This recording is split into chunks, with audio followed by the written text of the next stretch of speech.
Kembali lagi di Juri Film channelnya Para Pemberani. Bagi kalian yang penakut disarankan untuk tidak menonton sendirian. Di video kali ini kita akan membahas alur cerita film Ju-on The Grudge.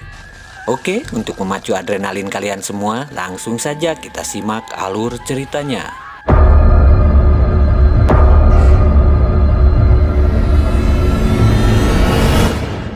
Cerita diawali dengan adegan seperti di film lama yang hitam putih. Ada anak-anak, bapak, dan mayat seorang perempuan muda.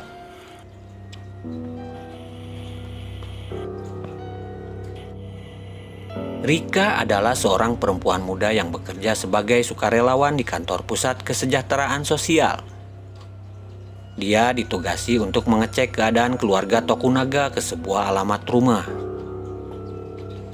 Mereka ingin mengetahui apakah keadaan mereka baik-baik saja. Rumah keluarga Tokunaga tempat tinggal wanita tua itu ternyata adalah sebuah rumah tua yang tampak menyeramkan. Rika mengetuk pintu tapi tidak ada yang membalas. Jadi akhirnya dia membuka pintu yang ternyata tidak terkunci. Keadaan dalam rumah itu sangat kotor dan berantakan. Dia melihat sepasang tangan yang menggapai-gapai dari balik pintu geser kaca. Ketika Rika membuka pintunya, tangan itu adalah milik wanita tua yang sepertinya bisu. Namanya Sachi. Wanita tua itu tidak berbicara sepatah kata pun padanya. Rika melihat tempat tidurnya yang berlumuran kotoran. Akhirnya dia membantu membersihkan tubuh wanita itu lalu membersihkan rumah kotor dan berantakan yang ditinggalinya. Setelah membersihkan lantai dasar, Rika naik ke lantai 2 untuk membersihkannya juga. Sepertinya Nenek Sachi tinggal sendirian di rumah itu. Tapi keadaan di lantai 2 juga sama kotornya dengan di lantai 1. Seakan-akan ada orang yang tinggal di sana. Rika mendengar suara-suara dari dalam lemari yang tertutup rapat dan setiap sisinya ditempel dengan isolasi. Seolah-olah lemari itu digunakan untuk mengurung sesuatu. Ketika Rika membukanya, di dalamnya ada seekor kucing hitam. Ketika ia berusaha mengeluarkan kucing itu dari dalam lemari, kucing itu tiba-tiba berubah menjadi seorang anak laki-laki. Dengan ketakutan, Rika turun ke lantai dasar dan bertanya pada Nenek Sachi, siapa anak laki-laki yang ada di dalam lemari. Tapi Nenek Sachi diam saja. Akhirnya Rika berbicara dengannya. Dia mengatakan namanya adalah Toshio. Tiba-tiba Nenek Sachi berbicara, aku sudah mengatakan pada Kazumi berulang kali. Tapi Rika tidak memahami maksudnya. Tiba-tiba ada bayangan gelap yang menaiki tubuh Nenek Sachi dan menghisap wajahnya. Nenek Sachi pun akhirnya tewas. Bayangan hitam itu menoleh pada Rika dan ia pun pingsan. Toshio hanya memandang dari pintu kamar. Katsuya adalah seorang pria yang tinggal di rumah tua itu bersama istrinya Kazumi. Setiap malam mereka selalu diganggu oleh suara-suara. Hingga pada suatu hari istrinya melihat sepasang tangan menarik kucing hitam dari atas tangga. Kazumi mengikutinya lalu tiba-tiba saja dia menjerit dan menghilang. Katsuya yang pulang dari kantor mencari-cari istrinya tapi tidak ketemu. Dia bertanya pada ibunya Nenek Sachi. Tapi dia pun diam saja. Katsuya naik ke lantai 2 dan melihat Kazumi terbaring sok di atas tempat tidur dengan mata terbelalak dan ketakutan. Ketika Katsuya ingin menelpon ambulan, tiba-tiba dia melihat sekilas bayangan berlari di belakangnya. Sesudah mengecek seisi kamar, dia tidak menemukan siapapun selain mereka berdua. Dan istrinya masih tetap terbaring diam di tempat tidur. Tiba-tiba seorang anak laki-laki berwajah pucat muncul dari balik tirai dan membuatnya kaget. Ketika dia menanyakan siapa anak itu, suaranya terdengar seperti suara kucing. Lalu ada suara kucing terdengar dari dalam lemari dan ketika dia menoleh, lemari itu tertutup sendiri. Pada saat itu Kazumi meregang nyawa dan tewas. Katsuya shock dan memulai menggigit-gigit kuku jarinya. Bel rumah berbunyi dan ada seorang wanita yang masuk ke rumah. Ternyata dia Hitomi, yang adalah adik Kazumi yang datang mengunjungi mereka. Dia heran melihat rumah berantakan. Dia menyapa ibunya, Nenek Sachi, lalu ke dapur untuk memasak makan malam. Katsuya membopong mayat istrinya masuk ke kamar, dan adik Kazumi mendengar suara pintu tertutup. Hitomi berniat naik ke lantai 2 untuk melihat, tapi dihalangi oleh Katsuya dan menyuruhnya pergi dari rumah itu karena Kazumi sedang pergi keluar rumah. Wajah Katsuya berubah menjadi seperti kerasukan, lalu dia naik kembali ke lantai 2. Ada bayangan perempuan yang menempel di balik jendela kaca lantai 2.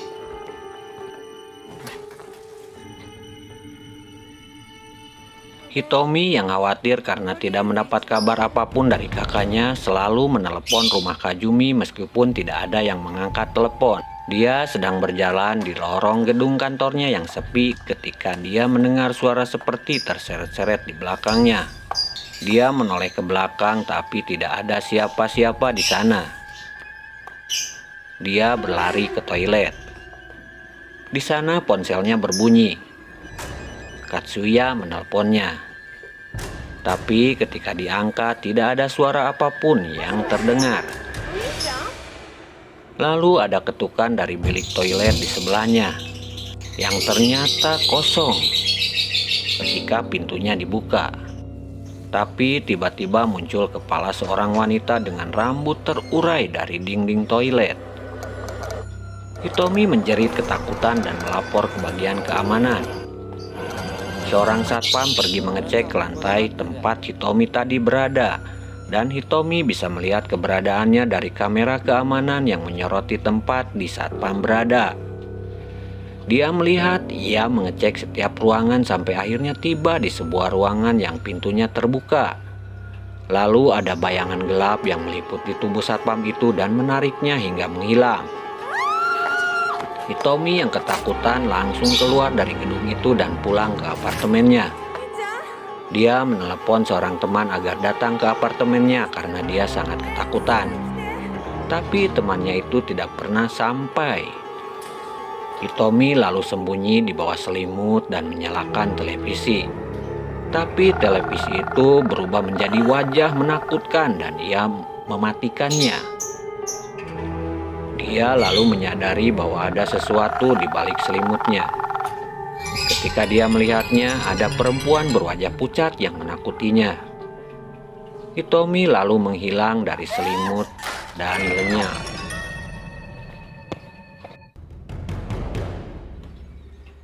Pria yang menyuruh Rika, Hirohashi, datang untuk mengecek keadaan rumah itu.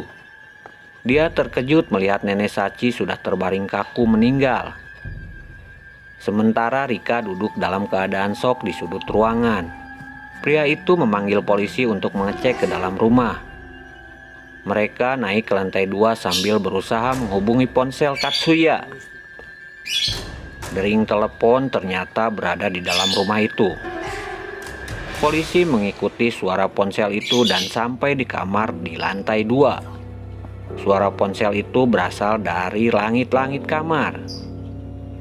Begitu dicek ke atas, ternyata mayat Katsuya berada di langit-langit rumah itu, duduk di samping mayat istrinya Kazumi. Rika lalu dibawa ke rumah sakit. Polisi menanyainya tentang apa yang terjadi di rumah itu. Rika menceritakan tentang anak laki-laki bernama Toshio yang dilihatnya di sana agar polisi menemukannya. Tapi polisi itu mengatakan kalau keluarga Tokunaga tidak punya anak. Polisi itu juga bingung. Dia lalu menyelidiki sejarah rumah tua itu dan menemukan kalau semua keluarga yang pernah tinggal di sana sudah tewas atau menghilang secara misterius. Pemilik asli rumah itu adalah keluarga Saiki. Istrinya bernama Kayako yang tewas dibunuh suaminya sendiri. Taeko, mayatnya ditemukan di langit-langit rumah itu. Mereka memiliki seorang putra bernama Toshio yang menghilang dan belum ditemukan. Lalu muncul adegan seorang anak perempuan bersama ayahnya, Toyama. Ia adalah mantan polisi yang menyelidiki kasus keluarga Saiki, tapi ia sudah mengundurkan diri dari kepolisian. Ia menyuruh anaknya Izumi naik ke rumah sementara dia berbicara.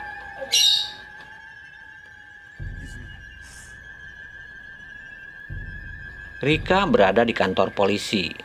Polisi itu menceritakan kalau Toshio bukanlah anak keluarga Tokunaga, tapi anak keluarga Sakai yang sudah menghilang selama 5 tahun. Tidak diketahui apakah dia masih hidup atau sudah meninggal. Sementara itu, di kantor pusat kesejahteraan sosial, pria yang menyuruh Rika mengecek keberadaan keluarga Tokunaga, Hirohashi, ditemukan tewas di bawah bak cuci piring.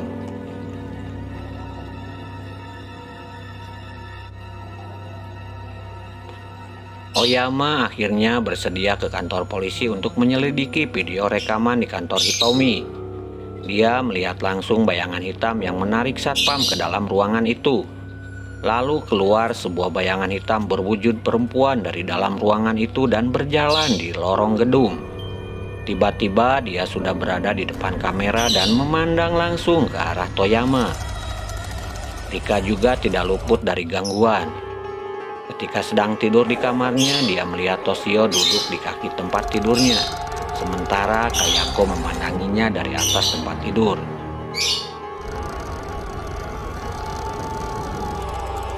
Toyama yang menyadari kekuatan jahat rumah tua itu akhirnya nekat datang ke sana sambil membawa banyak bahan bakar.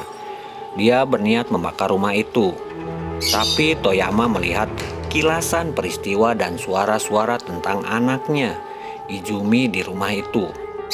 Dia berpapasan dengan Izumi yang baru turun dari lantai 2. Tapi Izumi ketika itu sudah berubah menjadi gadis remaja. Berarti peristiwa itu berasal dari masa depan. Ada sekelompok gadis remaja di dalam kamar di lantai 2, termasuk Izumi. Tiba-tiba mereka menjerit dan menghilang.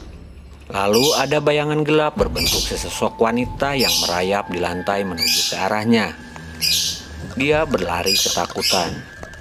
Di pintu masuk dia bertemu dengan polisi yang ternyata mencari-carinya. Toyama berhasil melarikan diri, tapi kedua polisi itu tidak berkutik melihat sosok menyeramkan yang merayap di tangga. Mereka akhirnya tewas. Di televisi, tayangan berita mengabarkan kalau seorang wanita bernama Rika telah ditemukan dalam keadaan tewas di sebuah rumah tua. Izumi Toyama, dia sudah menjadi gadis remaja. Dia selalu merasa ketakutan, tapi tidak tahu kenapa dua orang temannya, Chiharu dan Mizuki, datang ke rumahnya untuk mengantarkan foto. Rumah Izumi tampak menyeramkan dan ibunya nampak pucat dan berantakan. Kamar Izumi tampak gelap dan tertutup gorden. Ketika temannya membuka gorden, ternyata Izumi menempeli kaca jendelanya dengan kertas koran. Katanya ada 3 orang yang memandanginya dari jendela itu, yaitu Saori dan 2 orang temannya. Mereka adalah 3 orang anak hilang. Mereka temannya yang bersama Izumi masuk ke dalam rumah tua itu dan mereka menghilang kecuali Izumi. Sejak saat itu Izumi selalu dihantui bayangan mereka. Lalu ia tiba-tiba menjerit histeris. Chiharu dan Mizuki akhirnya pergi dari sana. Ibu Izumi lalu mengatakan kalau demikian juga perilaku ayah Izumi sebelum meninggal. Di perjalanan mereka melihat foto-foto milik Izumi. Ternyata di dalam foto itu ada 3 orang anak yang hilang bersama Izumi dan bola mata mereka menghitam. Malam itu Izumi bermimpi tentang roh ayahnya. Ketika terbangun dia melihat koran yang menutupi kaca jendelanya sudah terbuka dan ketiga temannya yang tewas di rumah tua itu mendatanginya. arwah Kayako muncul dari belakang dan menarik Izumi hingga menghilang. Kayako Saeko adalah seorang perawat rumah jompo. Rika yang sedang menelpon temannya Mariko, dia melihat salah seorang pasien Tuan Saito seperti sedang bercanda dengan seseorang tapi bukan dirinya. Bahkan ketika mereka berdua sedang berjalan di taman dan Saito naik kursi roda, ternyata Saito melihat kalau ada seseorang anak yang selalu berada di samping Rika. Tapi Rika tidak bisa melihatnya. Lalu ketika dia sedang mandi, ada tangan yang menempel di kepalanya, yang menghilang ketika dia menoleh.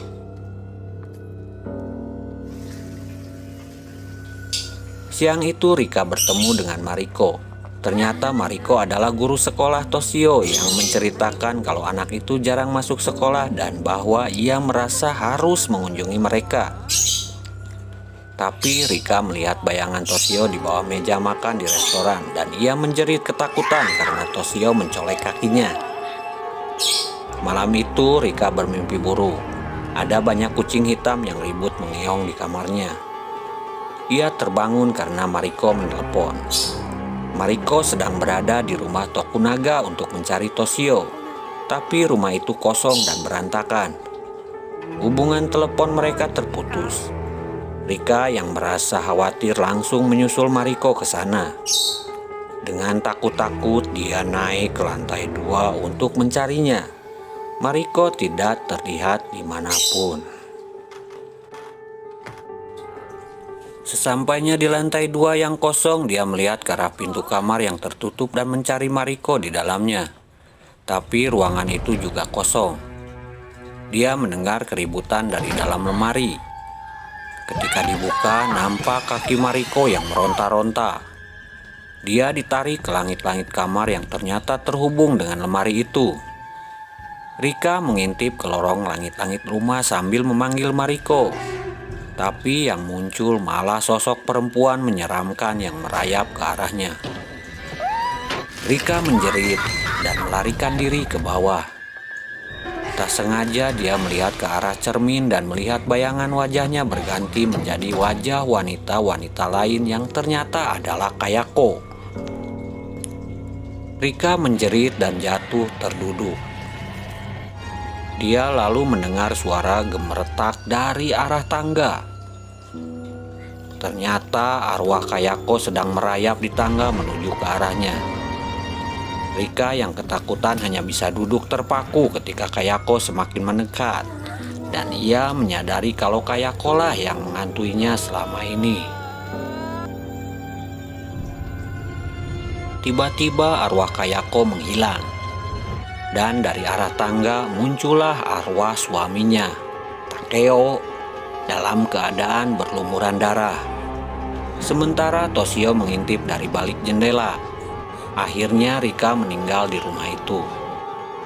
Pada akhirnya semua yang pernah memasuki rumah tua itu akhirnya menghilang secara misterius atau tewas secara misterius juga. Di adegan terakhir ditunjukkan kalau mayat Kayako masih berada di langit-langit rumah itu, masih dalam keadaan seperti baru tewas dan belum membusuk. Demikianlah alur cerita film Ju-on the Grudge. Semoga bisa memacu adrenalin kalian semua. Sampai jumpa di video-video yang lainnya.